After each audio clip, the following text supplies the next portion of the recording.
Iran বুঝে ফেলতেছে যে রাশিয়ার সহযোগিতার দরকার আছে, কারণ রাশিয়া হচ্ছে এখনকার আমেরিকাদের বিরুদ্ধে একটা সুপার পাওয়ার। এখন আমাদের 50টা পারমাণবিক অস্ত্র থাকার কথা ছিল, অ্যাটলিস্ট না থাকুক 5টা তো থাকার কথা ছিল।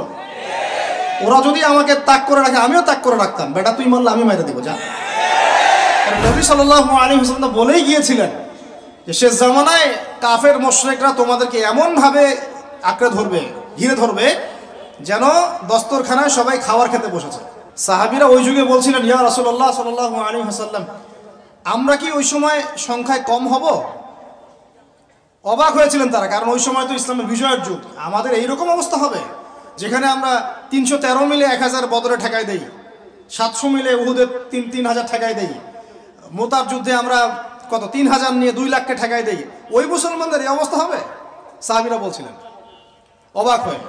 তখন নবীজি বলছেন, হ্যাঁ তোমাদের অবস্থা এরকম হবে, তোমরা সংখ্যায় হবা সমুদ্রের ফেনার মতো, কিন্তু 2টা জিনিস তোমাদেরকে পেয়ে বসবে, এই 2টার কারণে এই পরিণতি তোমাদের হবে। এটা আবরাহার যুগ না যে হস্তি বাহিনীকে ধ্বংস করার জন্যে তৈরন আবাবিল আসবে, এটা সেই যুগ নয়। এখন আবাবিল আপনাকেই হতে হবে, আমাকেই হতে হবে। কথা কি বুঝতে পারছেন? এটা নিজেদের তাকদীর, নিজেদের ভাগ্য, নিজেদের মানে ভবিষ্যৎ আল্লাহর উপর তাওয়াক্কুল করে তার হুকুম মেনে আমাদেরকে করতে হবে ইনশাআল্লাহ।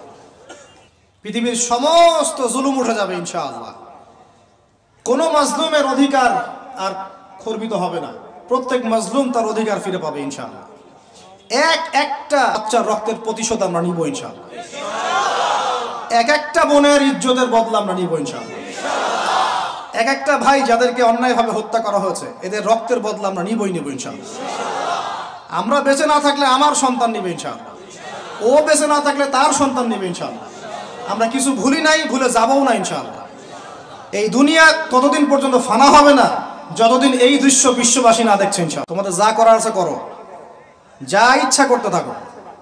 এখন বিশ্বের মুসলমানদের রক্তের হোলি খেলায় মেতেছে, যেখানে মুসলমান সেখানেই নির্যাতন, চায়নায় নির্যাতন, ওইখানে ইয়াতে কি বলবো ওটা কি সিরিয়াতে নির্যাতন, তারপর ইয়েমেনে নির্যাতন, ফিলিস্তিনে নির্যাতন, ইরাকে করে গেল, হ্যাঁ, তারপরে ওই যে লেবাননে করে, জর্ডানে করতেছে, আরব কান্ট্রিগুলোর মধ্যে, আফ্রিকার কান্ট্রিগুলো, যে কোনো জায়গাতে তাকান দেখবেন খালি মুসলমানদের উপর নির্যাতন আর নির্যাতন চলতেছে। এর জন্য শুধু ওরা দায়ী নয়, এর জন্য আমরাও দায়ী। কেন নির্যাতন আসবে না, কেন আল্লাহর গজব আসবে না? কারণ নবী সাল্লাল্লাহু আলাইহি ওয়াসাল্লাম বলেই গিয়েছিলেন যে শেষ জামানায় কাফের মুশরিকরা তোমাদেরকে এমনভাবে আঁকড়ে ধরবে, ঘিরে ধরবে যেন দস্তরখানায় সবাই খাবার খেতে বসেছে। মানে আমরা সবাই দস্তরখানায় খাবার খেতে বসলে যেমন করে বসি একসাথে, ওইভাবে তোমাদের উপর আগ্রাসী হবে এরা। সাহাবীরা ওই যুগে বলছিলেন, ইয়া রাসূলুল্লাহ সাল্লাল্লাহু আলাইহি ওয়াসাল্লাম, আমরা কি ওই সময় সংখ্যায় কম হব? অবাক হয়েছিলেন তারা, কারণ ওই সময় তো ইসলামের বিজয়ের যুগ। আমাদের এইরকম অবস্থা হবে যেখানে আমরা 313 তোমাদেরকে পেয়ে বসবে, এই 2টার কারণে এই পরিণতি তোমাদের হবে। এক নাম্বার হচ্ছে তোমাদের মধ্যে দুনিয়ার মহব্বত তোমাদেরকে পেয়ে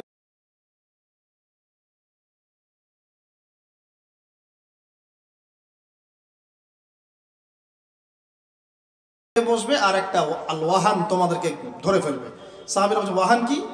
নবীজি বলছেন তোমরা আল্লাহর পথে জীবন দিতে চাইবে না, এই ভয়, আল্লাহর পথে জীবন দেওয়ার ভয় তোমাদেরকে পেয়ে বসবে। এই 2টা যখন তোমাদেরকে পেয়ে বসবে তখন এই কাফের মুশরিক মুনাফিক যারা যারা আছে সবাই মিলে তোমাদেরকে একটা কচু কাটা করে ফেলবে। হয় না এখন এটা? শুধু এই যুগে না, প্রত্যেক যুগে যুগে যখনই মুসলমানদের উপর এই 2টা এসেছে তখনই মুসলমানরা আক্রমণের শিকার হয়েছে। কখনো তাতারিদের হাতে, হ্যাঁ, ওই যে চেঙ্গিস খানের বংশধর মনে আছে, মঙ্গলরা, ওরা এসে মুসলমানদেরকে একদম কেটে ফেলে দিয়েছিল। কতদিন, 40 দিনের মধ্যে বাগদাদে ওরা মনে হয় প্রায় 10 থেকে 15 লক্ষ মানুষকে হত্যা করেছে, ওই তাতারিরা মুসলমানদেরকে, আব্বাসীয়দের সময়। এরকম হিস্ট্রি অনেক আছে। তারপরে যখন এই ফাতেমি সাম্রাজ্য চলছিল এবং আল্লাহর পথ থেকে সরে আসছি, মার খেতে হয়েছে। এখন আমাকে বলেন তো দেখি, আমরা কি আমাদের অবস্থার উন্নতি চাই না? এতক্ষণ যা বুঝালাম এতে কি বুঝতে পারলেন যে দিন এখন শুধু একটা নিভু নিভু বাতির মতো জ্বলছে তাদের? এটাও কাদের? তাদের। পুরো বিশ্বের যে ফিলোসফিক্যাল থটসগুলো আছে, দর্শন, এই দর্শনগুলো আমাদের চলছে না ওদের চলছে? সব পশ্চিমা দর্শন চলছে না? এই যে নাস্তিকতা কাদের দর্শন? আমাদের। এই যে সেকুলার কনসেপ্ট কাদের দর্শন? আমাদের দর্শন। এই যে সো কল্ড ডেমোক্রেসি কাদের দর্শন? আমাদের। এই যে ন্যাশনালিজমে আমরা ভুগছি, সবাই জাতি জাতি চিন্তা করি, মানে ওই ইয়েমেনে একটা মুসলমান মরলে আমার লাগে না, কেন লাগে না? ও তো ইয়েমেনি, আমি তো বাংলাদেশ। এই যে গোত্রীয়